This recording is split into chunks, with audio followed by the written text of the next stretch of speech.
I would like to ask, while growing up, was the discussion on sexual matters a taboo in your family? And how did you cope with the openness given to it in this society?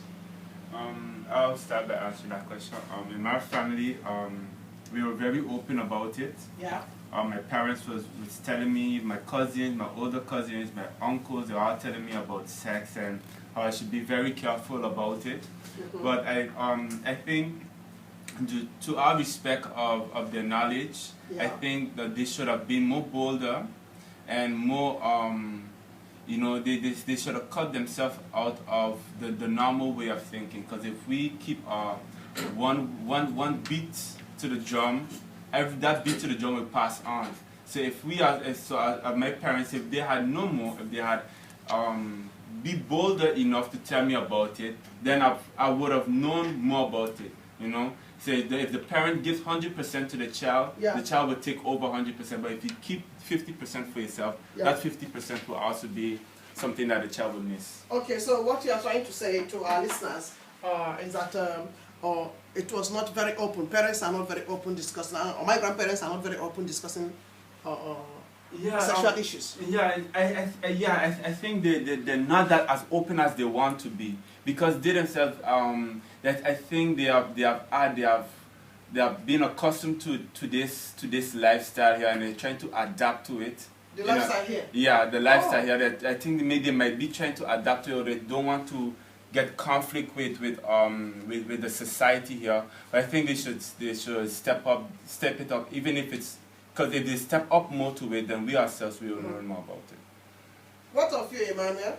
In my background, it was not like a taboo, you understand, because there you don't speak more about these things, you understand. Because me, for example, I didn't grow 100% with my parents, you understand. Yeah, yeah. My grandma raised me up, you understand. Yeah, yeah. So those kind of sexual things does not just exist then, you understand.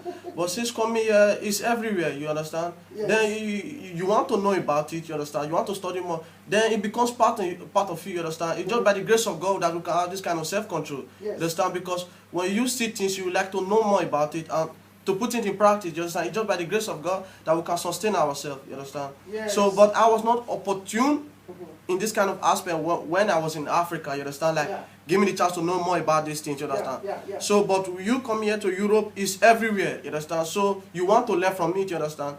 So, that is how it is. Really? Yeah. So, what do you think are some of the common taboos our youths have pertaining to discussing on sexual subjects? Can you repeat the question? What are some of the taboos they have? Okay, among the youth. Yeah. Among the youth. Yeah. Okay. Let me take it to a bigger step here. I'm trying to take this step. So now we see moving around here in the Netherlands is the homosexuality things.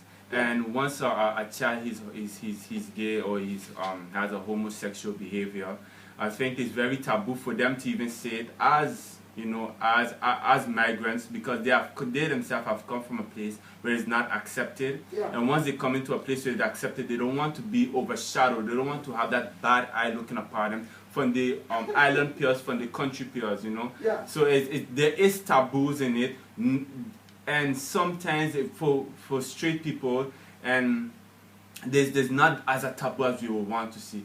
But it's not good to have a taboo in anything. We should be able to be open and discuss about anything that is on our hearts. Wow. Any contribution to that, Emmanuel? In this case of sexual immorality, by force, like what my brother just said about the homosexual, you understand? Because we people, let me say, like, we are good in judging other people, you understand? Like, yes. Wow, you are homo, this and that, you understand? Because when in Africa, we are not brought up with this kind of things, like, yes. I don't even know that they exist, you understand? I only know about, okay, the lesbians, you understand? That's what I heard in TV when I was in Africa, you understand?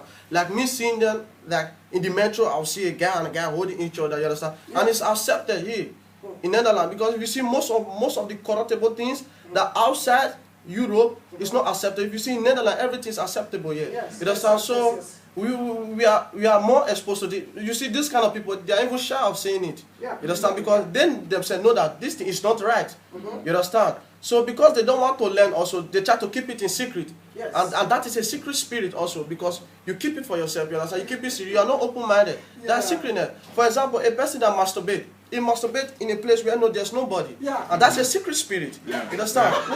It's the truth. Because what you don't do outside, Yeah. you understand, you don't want people to talk about. When you know it's fault, Yeah. when you know it's not right, Yes. it's a secret spirit. You It understand? is. Because you are It doing is. it behind. Yeah. I think that also is a kind of taboo. You understand? You are getting some points. Yeah. Yes, boy. More? Yeah, to talk about the as my brother said, about the masturbation, it's something that we don't want to talk about, or we are ashamed to admit. Yeah. Because not the world is out there saying that So you have. is that also learned from the media?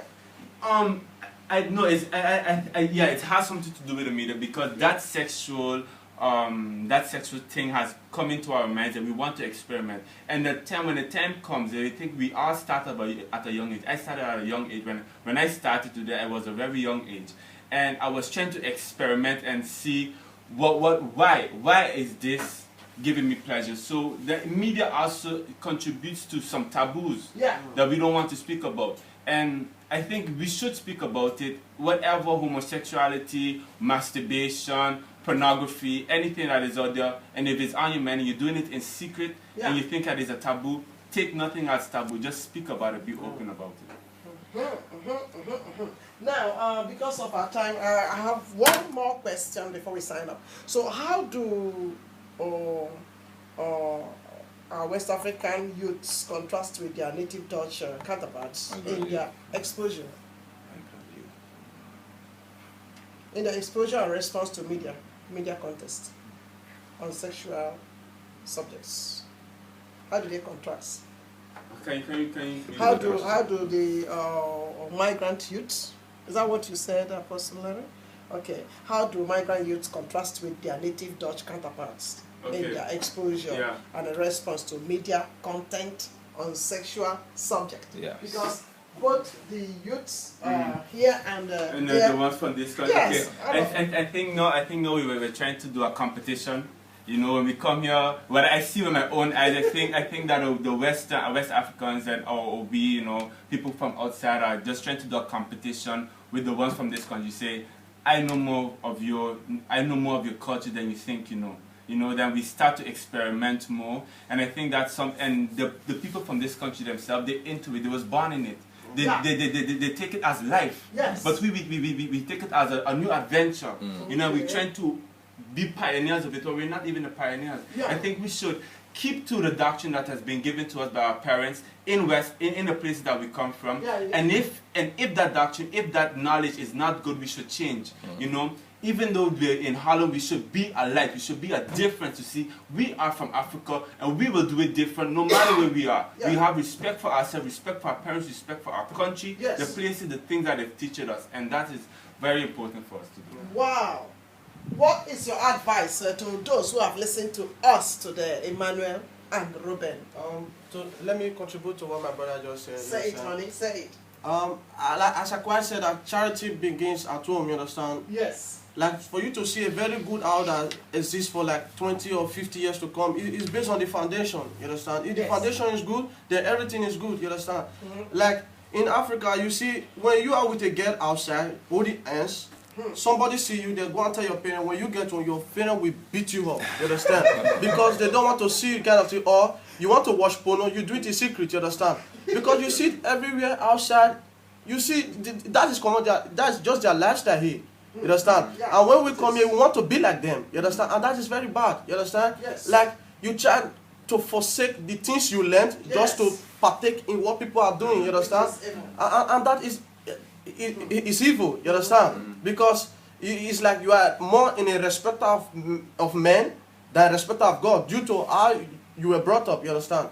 Like what I'm trying to say is that my advice to the youth is that they should be focused, you understand? Yes. Like in the sense that like what the Bible says our body is the temple of God, you understand, in which the spirit dwells, you understand, but let me not put it into spiritual matter, let me just be personal, you understand. I like to encourage also the parents, the parents in particular, that they have to be more open to their children in the sense that they should speak the truth 100%, not keeping 50 and doing 50. Yes. Understand? Because when you don't have that interactive communication with your children, you understand, they feel like, oh, you are rejecting them, you don't want to be open to them, and they feel comfortable with their friends, and which is bad.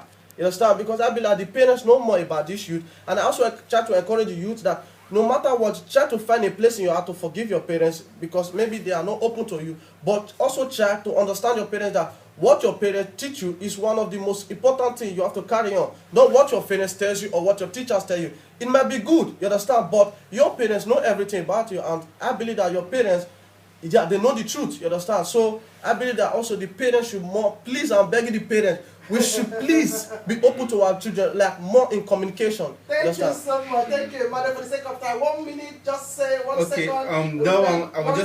I just want to commit 2 Timothy, 1 Timothy 6, the 20th verse. It says, "O Timothy, guard what is committed to your trust, avoiding the profane and idle babbling and contradiction of what is falsely called knowledge." Knowledge is strong. If we know that this is wrong, we should keep away from it. Yes. And whatever, no matter where you come from, keep away from things that are called false knowledge. Thank you so much, our listeners, and thank you so much, Emmanuel and Ruben. Thank you for being with us. And parents out there, we also thank you because we know that you have listened, and may you practice what you have been heard. God bless you.